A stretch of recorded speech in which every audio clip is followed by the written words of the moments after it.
there are only 2 classes in the school that use textbooks. Okay. Spanish classes use textbooks because the Spanish textbooks are pretty outstanding in terms of promoting conversation and dialogue and genuine interchange. And the geometry class uses a textbook because it promotes, it's the one we use, it's called Discovering Geometry, and it's organized around kids doing explorations and structures, sort of constructivist learning, and rather than just, here's how you do it and now go do it. The textbook itself promotes. So those are the classrooms we use textbooks in. Mostly teachers use articles, real books, magazines, handouts.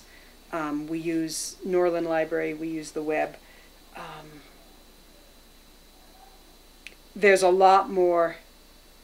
If you walked into classrooms at New Vista, you would see students more actively doing more active work than sitting and taking notes from a teacher.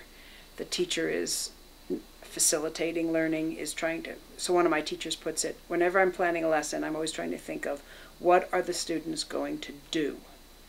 You know, and that doesn't mean just literally with their hands, it just means, you know, with their minds. What's going to engage them in thinking and discovering and learning and making meaning, as opposed to me telling them, transmitting information. And the conventional model, and I'm really not saying that every teacher in every high school in Boulder or in the United States does it this way, but the conventional model is, I have information and I'm pouring it into your head. So let me tell you about how the War of 1812 happened. Well, you know, it's useful to know things about American history, the War of 1812, but our students are more likely to have learned some things and then have a debate over, was it justified, was it not justified? You know, which side was better prepared? I mean, questions that don't have straightforward answers and where they have to take multiple perspectives and might have to do some research to find out things. Or they might be studying the period, you know, suppose we have a class and we also don't do coverage. We're not doing, and the new social studies curriculum is working in that direction too, of less coverage, but we would do a class on the Civil War as opposed to a class on American history. And then you might take a variety of classes on the Civil War. So if you're studying the Civil War, you would study it in depth. And you would learn how to, there was another point I was going to make and I got myself off track there. Something about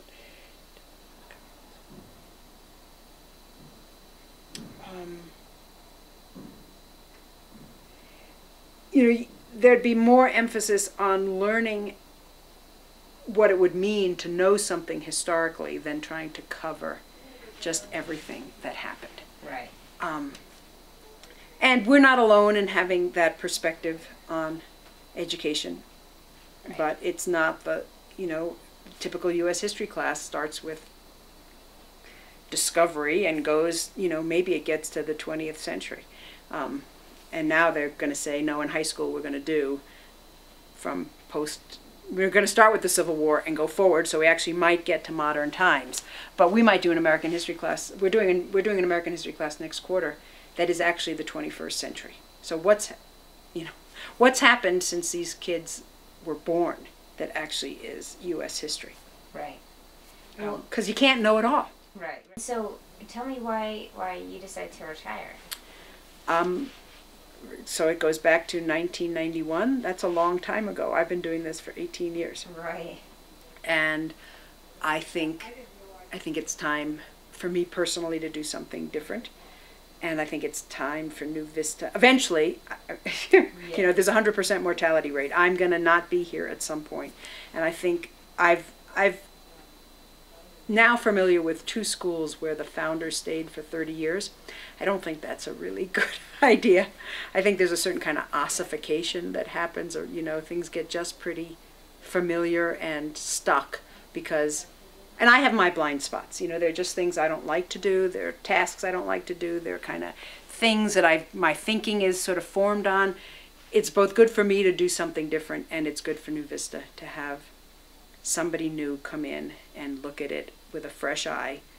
The person that's been hired, Kirk Quitter, has said really clearly he's not coming in to change New Vista. He doesn't have an agenda, but still you come in and he has different skills and he has different perspectives and he's done different things in his life and he'll have different ideas and things that staff wanted to do that I was like, oh no, let's not do that. Right. He'll be a new set of ears. So it'll keep the new in New Vista, because schools are such a powerful illustration of the fact that things change all the time. I mean, every year we get new kids. Right. You know, it needs to be kept fresh. And I felt that I wasn't as fresh and as energetic about this project as New Vista deserved. And it was just time for me to do something different. I hope that the political environment and the education environment continues to allow a space for New Vista and other small schools to really be responsive to kids. And there's a tendency, since we started, there's an Edgar Allan Poe story, I don't know which one it is, where the walls, you know, the walls are coming in. Uh-huh. Well, yeah. That's what's happened since New Vista started. The public policy walls have been coming in. CSAP didn't exist when we started. State standards didn't exist when we started. The new higher education admission requirements didn't exist when we started. And now everybody is kind of, and you know, Colorado was unique, not unique, there were 3 or 4 states that had this tremendous amount of local control and a lot of discretion. And we've really used that local control and discretion to create a kind of a dynamic, vital, you know, responsive environment. And, you know, the more state requirements come in, the less degrees of freedom there are for us to do something really different. You know, we now have to find a way to provide 4 years of math to every student who wants to go to a 4-year college in Colorado. That's really different than providing 3 years of math. Yeah. You know, there's now talk about, well, now we have to add another social studies requirement, economics. Well, I'm an economist, economics is important, but you add one more requirement and then all of a sudden there are fewer, you know, now if social studies requirements are 3.5 years and kids are having fewer choices about what they want to study, and the social studies teachers are having fewer choices about being able to offer classes that interest kids and that follow their interests. And there's a danger of teachers and students only doing what they're interested in, but I think New Vista's staff is incredibly talented and incredibly well-trained and aware of the world, and they're not just doing some little idiosyncratic weird thing. They're aware of what kids need to know and trying to find this place where it actually means something to kids. And I think we really are running some serious risks nationally of having any relevance to the high school education. So my hope is that there's still a place for New Vista to keep doing what it does, which is to, I mean, the buzzwords of the small high school movement are rigor, relevance, and relationships. And that, in a nutshell, really captures what New Vista's about. I mean, we ask kids to do good work, we ask them to meet high standards, we ask them to really write and think and read and compute and understand math, and we form relationships with them, and we ask them to, you know, participate in education that means something to them. And it all works. And so yeah. I hope we can, I mean, I have no doubt that the staff can carry that out. I have no doubt that Kirk can carry that out. So it'll take some new forms. Those 6 ideas that we talked about in the very beginning I don't see why anyone would want to change any of them. They're the right ideas about high school education. And yet the particular format we take, right, you know, there's lots of room for flexibility within general principles. That's kind of the idea of general principles, is that there's room for doing it differently.